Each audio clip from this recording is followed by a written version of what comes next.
Salut à tous et bienvenue sur Geeko World. Aujourd'hui on s'ouvre 3 figurines Naruto. On commence avec la star de la série, Naruto. Voilà pour Naruto. Maintenant on passe à Sasuke. Voilà, c'est ok pour Sasuke. Maintenant passons au dernier membre de la Team 7, Sakura. Et voilà notre trio enfin déballé. Première chose qu'on remarque, c'est que ça a quand même de la gueule une fois rassemblées, les 3 figurines. Vous les avez sûrement reconnues, ce sont les figurines d'Altaïa qu'on voit à la télé en ce moment. Bien souvent, les figurines vendues sous forme de collection sont très bas de gamme avec une peinture moyenne et de petite taille. Par exemple, pour les figurines One Piece de chez Hachette qui étaient vraiment pas formidables. Mais là, je dois dire que pour une fois, je dois bien avouer que je suis étonné. En effet, pour des figurines d'une dizaine de centimètres, c'est plutôt pas mal. Surtout que ce sont des figurines vendues par correspondance. Donc alors, passons au Neurodame Sakura. Voilà. La figurine se présente comme ça. On reconnaît largement le personnage de Sakura. Voilà. Comme d'habitude, un zoom arrivera sur chaque figurine en fin de vidéo, histoire de profiter au mieux de la figurine. Voilà. Le sculpte, que ce soit le sculpte, la peinture, les proportions, tout me paraît honnête. Donc c'est une très bonne surprise de la part d'Hachette. Un zoom sur Naruto, le personnage principal. Comme c'est la première figurine éditée et la moins chère, forcément la qualité est un peu moins élevée que sur les deux autres modèles, mais ça reste convenable. Les détails sur les yeux sont un peu survolés. Si on regarde bien,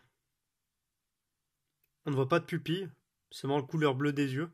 C'est assez grossier, mais ça reste acceptable pour une figurine qui est vendue à 1,99€, je le rappelle. Moins 2€ pour une figurine de Naruto. Voilà. Pareil, le sculpte reste correct, avec les proportions, etc. La posture est un peu étrange. Manque un peu de dynamisme. Mais encore une fois, ça reste convenable pour une figurine de ce prix-là. Voilà pour Naruto. Et on va terminer avec Sasuke. Encore une fois très reconnaissable. Un sculpte honnête et une bonne coloration. Voilà. L'emblème des Uchiwa, le fameux éventail.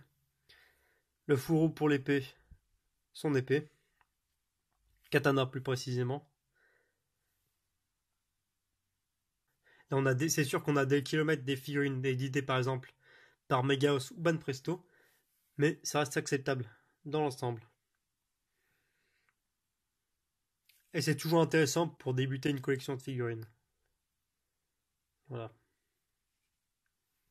Le petit plus de cette édition vient des socles, qui sont amovibles. Donc vous pouvez très bien vous passer des socles qui sont dissociables des figurines et exposer uniquement les figurines. Malgré que les figurines ne tiennent pas vraiment. Voilà.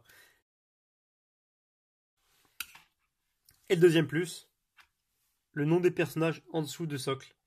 On a donc des socles entre guillemets personnalisés pour chaque figurine et chaque personnage. Donc là, on a le socle de Sakura estampillé Sakura, le socle de Naruto estampillé Naruto, et vous l'aurez compris, le socle de Sasuke estampillé Sasuke. Voilà, tout bêtement. Les figurines sont trouvables chez le marchand de journaux, dans les tabacs presse participant à l'opération, et sur le site internet d'Altaïa. Voilà, c'est tout pour cette rapide vidéo. J'espère que vous a plu. Comme d'habitude, je vous invite à vous abonner juste ici, en bas. Ça fait toujours plaisir et vous pourrez suivre toute l'actualité de Geeko World le plus simplement possible. Likez et partagez la vidéo si vous l'avez aimé. Et sur ce, je vous dis à bientôt pour une prochaine vidéo.